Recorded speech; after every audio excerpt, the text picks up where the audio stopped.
Subscribe करें हमारा YouTube channel, bell icon को क्लिक करना ना भूलें, जिससे आगे आने वाले सभी YouTube अपडेट्स, वीडियोस, नोटिफिकेशंस आपको मिलते रहें।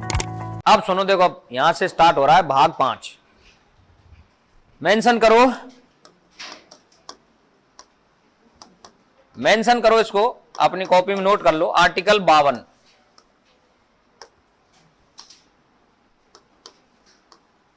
राष्ट्रपति का पद,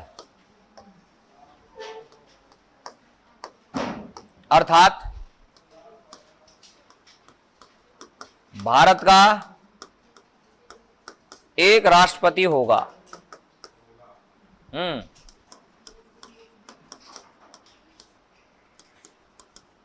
अरे हंसी कैसे आ रही है आज?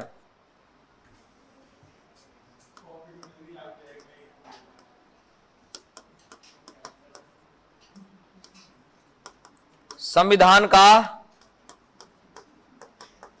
सबसे छोटा अनुच्छेद,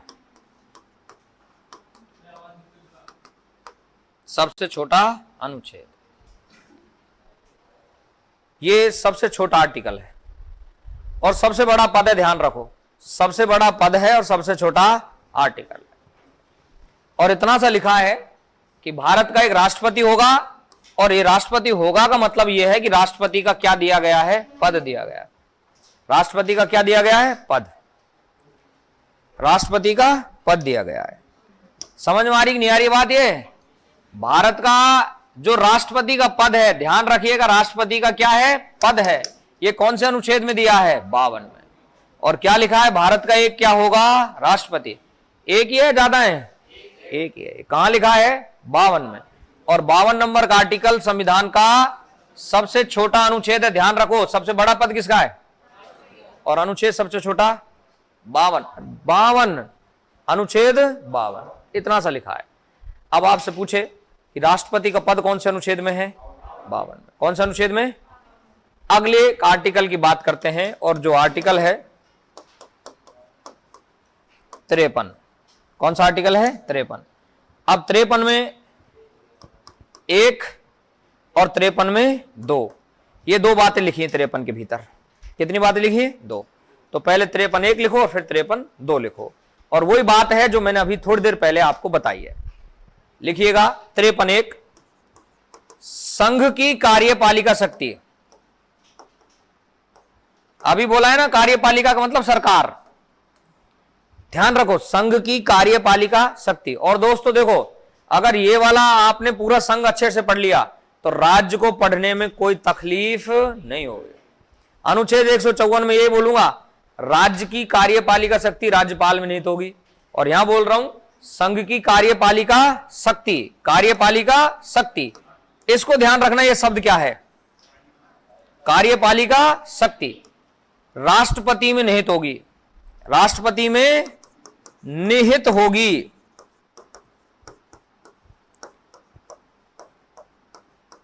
इसका प्रयोग वह है, इसका मतलब इस शक्ति का, इसका प्रयोग वह है, देखो शब्द क्या लिखा है? संविधान के अनुसार, संविधान के अनुसार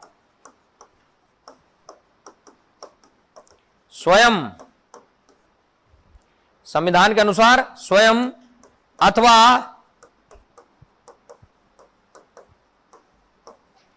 मंत्री परिषद की सलाह से करेगा।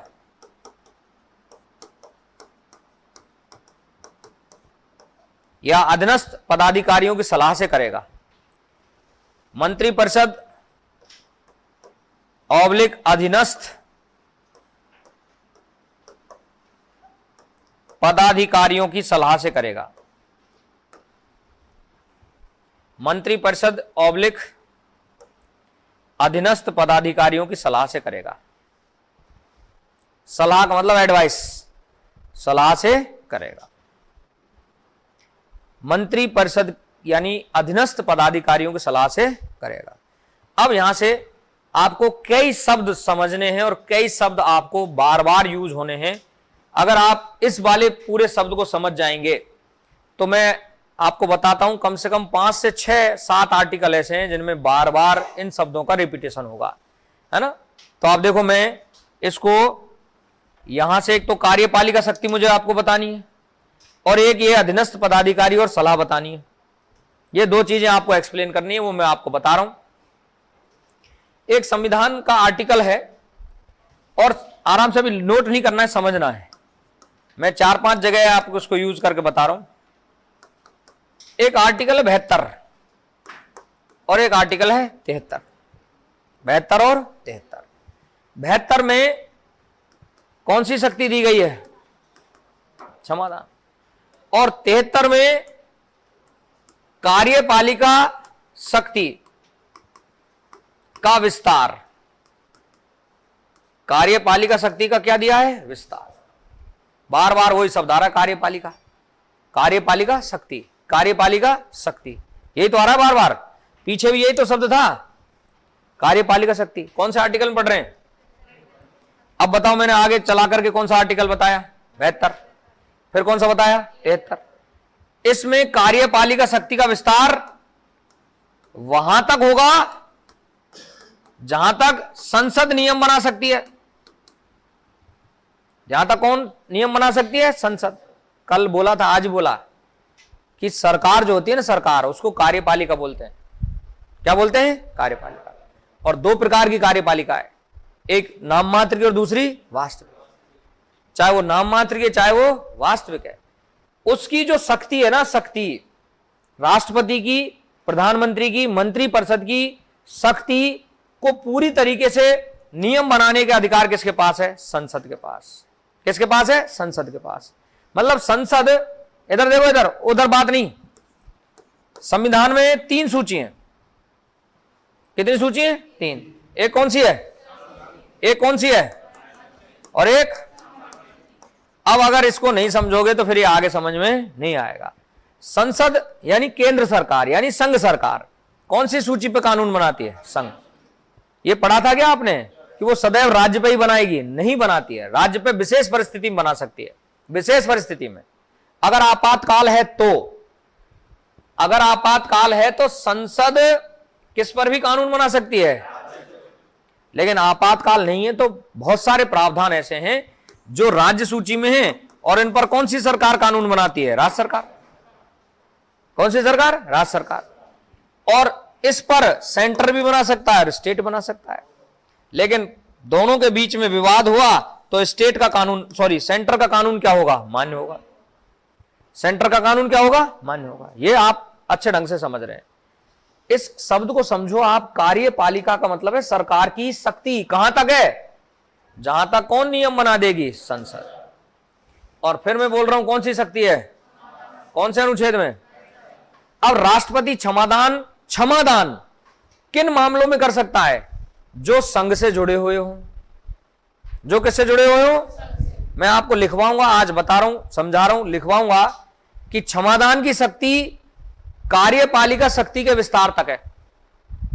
क्षमादान की शक्ति कार्यपालिका शक्ति के विस्तार तक है। इसका मतलब क्षमादान राष्ट्रपति या राज्यपाल का स्वविवेक अधिकार नहीं है। स्वविवेक अधिकार नहीं है, यह मैं आपको इसमें बताना चाह रहा हूं। और बार बार मैं एक शब्द बोल रहा हूं, बहुत बार बार बोल रहा हूं, क्या?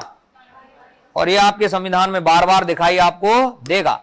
तो कार्यपालिका शक्ति का मतलब होता है सरकार, जो केंद्र सरकार है उसकी शक्ति किसमें निहित की कर दी गई है? किसमें निहित कर दी गई है? या तो इसका प्रयोग वह कैसे करेगा? कैसे करेगा? इसका प्रयोग वह कैसे करेगा? संविधान के अनुसार कैसे करेगा? स्वयं। अथवा अधीनस्थ पदाधिकारियों को क्या बोला है? मंत्री परिषद की किससे करेगा? सलाह से। अब आगे सुनिएगा, पिछला समझाने के लिए बोला, अब आगे सुनिएगा और आराम से, अभी लिखना नहीं है, पहले एक बार समझ लो। एक संविधान में संशोधन हुआ, कौन सा? 42वां। कौन सा हुआ था? कब किया था इंदिरा गांधी ने? 1976 में। इंदिरा गांधी ने लिख दिया कि जो कुछ कौन बता देगी? किसको बता देगी? राष्ट्रपति को। जो कुछ बता देगी राष्ट्रपति सदैव किसकी सलाह के अनुसार काम करेगा? सदैव किसकी सलाह के अनुसार काम करेगा? अपने विवेक से कुछ भी नहीं करेगा। ये किसने बोला था? इंदिरा गांधी ने। फिर 77 में जैसे ही मोरारजी देसाई सरकार आई, उन्होंने कौन सा संविधान संशोधन किया बताइए? कब किया था? 1978 में। अब ये क्या बोल रहे हैं कि एक बार पुनर्विचार कर सकता है। कितनी बार? एक बार। जो मंत्रिपरिषद बता रही है, सलाह दे रही है, किसको सलाह दे रही है? राष्ट्रपति को। राष्ट्रपति उस सलाह को पुनः कितनी बार? एक बार। किसको लौटा सकता है? मंत्रिपरिषद को। अब मंत्रिपरिषद चाहे तो सलाह में संशोधन करे, चाहे तो ना करे। अब इसके लिए क्या शब्द है? संशोधन सहित या संशोधन रहित। यदि वो सलाह वापस किसके पास आ गई है? राष्ट्रपति के पास, तो फिर राष्ट्रपति अब उस सलाह पर अनुमति देने के लिए या उस सलाह के अनुसार कार्य करने के लिए क्या हो जाएगा? बाध्य हो जाएगा। इसका मतलब कितनी बार पुनर्विचार कर सकता है? एक बार। दोबारा आएगी सलाह तो क्या देनी पड़ेगी? अनुमति देनी पड़ेगी। किसको अनुमति देनी पड़ेगी? ये कौन से संविधान संशोधन में लिखा है? 42वें संविधान संशोधन में इंदिरा गांधी ने क्या कहा था कि जो हम सलाह दे रहे हैं उसको आप कोई पुनर्विचार के लिए या कोई और दूसरे विचार के लिए लौटा ही नहीं सकते।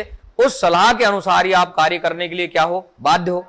कार्य करने के लिए क्या हो? बाध्य हो। और 44वें में मोरारजी देसाई ने कहा नहीं, ऐसे बड़े पद, संवैधानिक पद के लिए बाध्यता निर्धारित करना संविधान के अनुकूल नहीं है।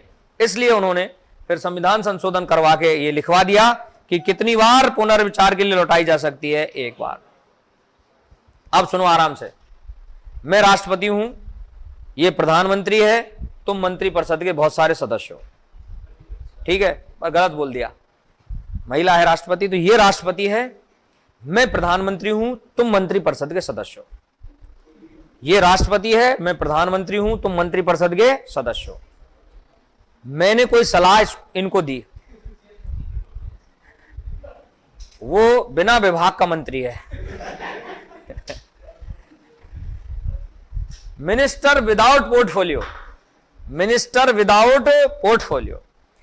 तो तुम मेरे पास आए, तुमने कहा नहीं ऐसा होना चाहिए, और मैं इस सलाह को लेकर के किनसे मिला? राष्ट्रपति से। अब सुनना, देखो, राष्ट्रपति इस सलाह के अनुसार कार्य तो करेगा, मतलब इसको तो करना है बेचारे को या बेचारी को। क्यों करना है? क्योंकि वो एक बार ही तो लौटा सकता है, दोबारा तो फिर करना है। तो इसका मतलब ये होता है कि यार एक बार भी बड़ी मुश्किल से लौटा पाता है वो, क्योंकि उसको ये जानता है कि मैं दूंगा ही दूंगा अनुमति, या देने के लिए बाध्य हूं। तो ये संवैधानिक बाध्यता है राष्ट्रपति के पास। लेकिन राष्ट्रपति कब अनुमति दे, इसकी समय सीमा संविधान में तय नहीं है। तुम सब मंत्री, मैं प्रधानमंत्री, अपन गए इनके पास, बोले मैडम ये है। इन्होंने कहा ठीक है, टेबल पर रख जाओ, कोई दिक्कत नहीं, चाय पानी कॉफी पी के जाओ, सब ठंडा वंडा पी के जाओ, सब गर्मी के मौसम में आयो, जूस वूस मंगवाई लिया है। तो अब इन्होंने कहा ठीक है, मैं पढ़ लेती हूं एक बार। अब ये कितने दिनों में पढ़े ये पता नहीं, इसके बारे में संविधान मौन है। और फिर मैं बोल रहा हूं, जहां जहां मौन है वहां नियम कौन बना सकती है? संसद। लेकिन अभी तक संसद ने कोई नियम नहीं बनाया, और राष्ट्रपति बहुत ज्यादा कंडीशन में रोकता भी नहीं है। वो तो एक बार वो ज्ञानी जैल सिंह थे राष्ट्रपति, उन्होंने एक वीटो कर दिया था, पॉकेट वीटो, डाक एवं तार विधेयक पर, डाक एवं तार विधेयक पर। और कुछ एक दो विधेयक हैं जो सामान्य विधेयक थे, वो लौटा दिए थे। बाद में आए, राष्ट्रपति ने क्या दे दी? अनुमति दे दी। तो इसका मतलब है भारत में ये राष्ट्रपति को पता है अच्छे ढंग से कि ये जो बोलेगा या ये जो सलाह दे रहे हैं उसी के अनुसार इसको क्या करना है? काम करना है। क्योंकि ये कैसी कार्यपालिका है? नाम मात्र की। और ध्यान रखना, पूरा शासन इनके नाम से होगा, करेगा कौन? प्रधानमंत्री। शासन किसके नाम से? राष्ट्रपति के नाम। करेगा कौन? और मंत्रिपरिषद। अब हमने इनको बचा भी दिया है, राष्ट्रपति को बचा भी दिया है। मैं पढ़ाऊंगा अनुच्छेद 59 के बाद 361, वैसे कुछ बता दिया है भागों में, वो एक अलग मुद्दा है, वो आपके याद नहीं है, पर फिर भी कोई बात नहीं, फिर मैं दोबारा बता दूंगा। 361 में ये लिख दिया है पहली लाइन में कि ये जो भी काम करेंगी उसके लिए, किसी भी कार्य के लिए खुद उत्तरदायी नहीं होंगे, उत्तरदायी होगा प्रधानमंत्री और मंत्रिपरिषद। इनको बचा भी दिया है क्योंकि है भी नाम मात्र के, इसलिए बहुत सारे आर्टिकल जुड़ करके इस पूरे किसको बनाएंगे? संघ को बनाएंगे। किसको बनाएंगे? संघ को। पूरी क्लासेस देखने के लिए अभी डाउनलोड करें परिष्कार वर्ल्ड ऐप।